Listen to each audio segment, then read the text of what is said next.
Aujourd'hui, je vais vous faire un tuto sur les routes en Islande.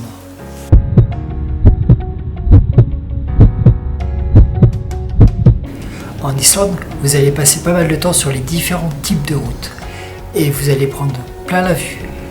Les paysages sont fabuleux. Les règles de base. Le 50 en ville et le 90 sur les routes goudronnées. Également, vos feux de croisement, vous les allumez de jour comme de nuit, même si à minuit il fait jour.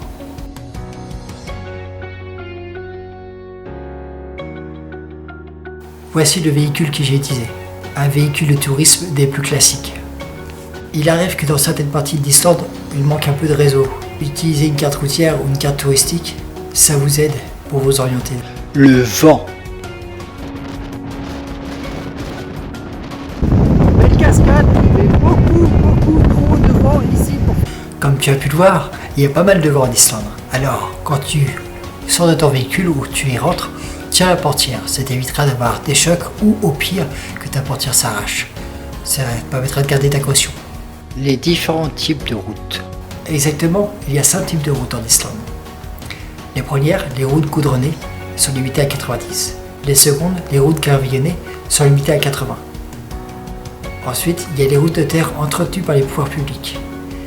Et enfin, les routes de terre non entretenues, qu'on appelle aussi des pistes. Et pour finir, les F-routes.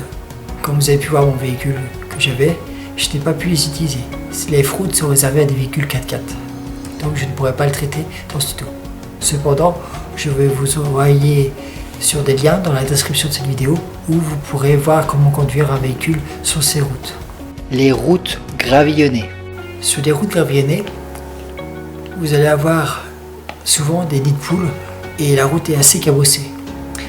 Dans ce but de ne pas avoir trop de secousses et avoir une conduite confortable, je vous invite à ralentir et à rouler plus vers 70 voire 60 quand les routes sont défoncées. Comme vous pouvez voir, il y a la terre qui est mise des fois sur les routes gravillonnées ou sur les pistes.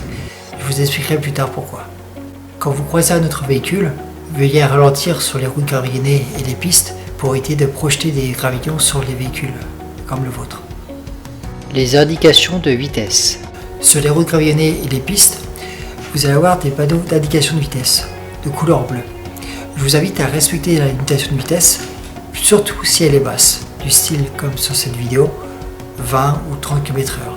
Cela vous annonce un virage serré et pour le prendre sans avoir de sortie de route, ce qui nous évitera des soucis supplémentaires, il faut vraiment respecter ces limitations de vitesse, surtout s'il pleut.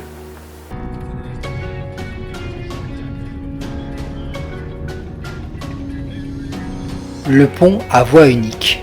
Il vous arrivera aussi d'avoir à passer sur des ponts À voie unique.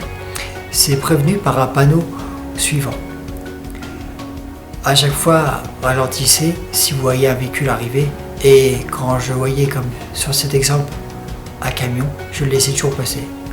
Moi, je suis en train de faire du tourisme, lui est en train de bosser. La priorité est à celui qui travaille, c'est un peu logique. Les buts sans visibilité. Sur les routes, vous aurez des buts sans visibilité, indiqués par ce panneau-là. Je vous invite vraiment à ralentir l'approche de ces buts, ça vous évitera de vous faire surprendre par un véhicule qui arrive en sens inverse. Les moutons. Et maintenant, nous allons parler des moutons. Oui, les animaux sauvages. Il y en a 1 million sur cette île. Et sachez que ces messieurs ont décidé de prendre leur aise sur la route. Je n'ai pas pu filmer la fois où je les avais croisés sur ma route sur les fjords du Nord-Est, mais les messieurs avaient décidé de rester autant de temps qu'ils voulaient. J'ai dû patienter 5 minutes pour décider de quitter la route pour pouvoir poursuivre. Je vous invite donc à faire preuve de prudence quand vous envoyez dessus et à attendre que ces messieurs aient décidé de partir. Le brouillard. Quand vous allez arriver à des cols, il se peut qu'il y ait du brouillard. Je vous invite à vraiment être très attentif et à ralentir dans ces portions. Comme vous pouvez le voir sur ces images, la voiture devant moi, j'ai du mal à la voir. Et il se trouve que nous avons croisé un véhicule. Et vous avez vu, on l'a vu au dernier moment. Donc, ralentir toujours quand il y a du brouillard. La terre sur la route. Comme je vous l'ai montré précédemment, il y a des buttes de terre. Et ces buttes de terre sont réparties sur la chaussée, sur les pistes ou les routes gravillonnées. Quand il n'y a pas de pluie, ça reste classique pour conduire. 50, 60, c'est faisable. Par contre, quand il pleut, voici ce que ça donne. Les images que j'ai prises, j'ai roulé à 30 km/h. Pour la raison suivante. Dès que je commençais à rouler un peu plus vite, ma voiture partait de travers. J'avais d'un côté un fossé sur ma gauche et à ma droite un ravin. J'ai décidé de rouler pendant une vingtaine de minutes, plutôt une demi-heure, à 30 km/h maximum pour ne pas me retrouver dans le ravin. Une fois que j'ai parti cette portion de terre mouillée, j'ai pu rouler à peu près à 50 km/h pour pouvoir continuer mon chemin.